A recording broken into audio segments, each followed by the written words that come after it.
ہاں، السلام علیکم۔ آج ایک اور عوامی غلط فہمی ہے۔ عوام کے اندر یہ مسئلہ مشہور ہے کہ جو بندہ خود کو قتل کر لے یعنی خودکشی کر لے تو اس کی نماز جنازہ نہیں پڑھی جائے گی، اور کسی کے لیے اس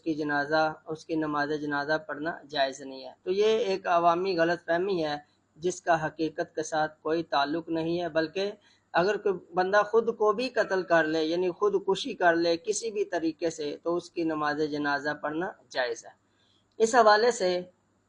مسلم شریف کی حدیث ہے 2262۔ اس حدیث کے تحت امام نووی رحمۃ اللہ علیہ فرماتے ہیں، وقال الحسن والنخعی وقتادۃ ومالک وابو حنیفۃ والشافعی وجماہیر العلماء یصلی علیہ۔ کہتے ہیں کہ حضرت حسن بصری، امام نخعی، امام قتادہ، امام مالک، امام ابو حنیفہ، امام شافعی اور جمہور علماء کا یہ موقف ہے کہ اس شخص کے اوپر نماز جنازہ پڑھی جائے گی۔ تو امام نووی کی اس عبارت سے ہمیں معلوم ہوا کہ ایسے شخص پر نماز جنازہ پڑھنا جائز ہے۔ اسی طرح امام عینی رحمۃ اللہ علیہ بخاری شریف کی شرح کرتے ہوئے عمدۃ القاری میں فرماتے ہیں کہ اجمع الفقہاء و اہل سنتی، کہ تمام فقہا اور اہل سنت کا اس بات پر اجماع ہے، متفق ہیں، یعنی اتفاق ہے ان کا کہ انہ من قتل نفسہ، جو شخص خود کو قتل کر لے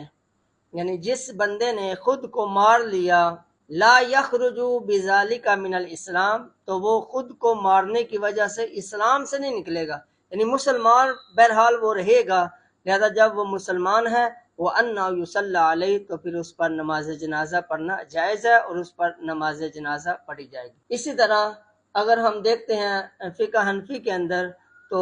امام حسکفی در مختار شرح تنویر الابصار میں فرماتے ہیں، من قتل نفسہ ولو عمدن، جس شخص نے خود کو قتل کر لیا اگرچہ جان بوجھ کر، یعنی کسی شخص نے خود کو جان بوجھ کر قتل کر لیا تو یغسل، اس کو غسل بھی دیا جائے گا، ویصلی علیہ، اور اس پر نماز جنازہ بھی پڑھی جائے گی، وبہ یفتا، اور اسی پر ائمہ اہل سنت احناف کا اتفاق ہے۔ اسی طرح اگر ہم دیکھتے ہیں فتاوی عالمگیری، تو فتاوی عالمگیری کے اندر بھی ایسے شخص کی نماز جنازہ کو جائز قرار دیا گیا ہے۔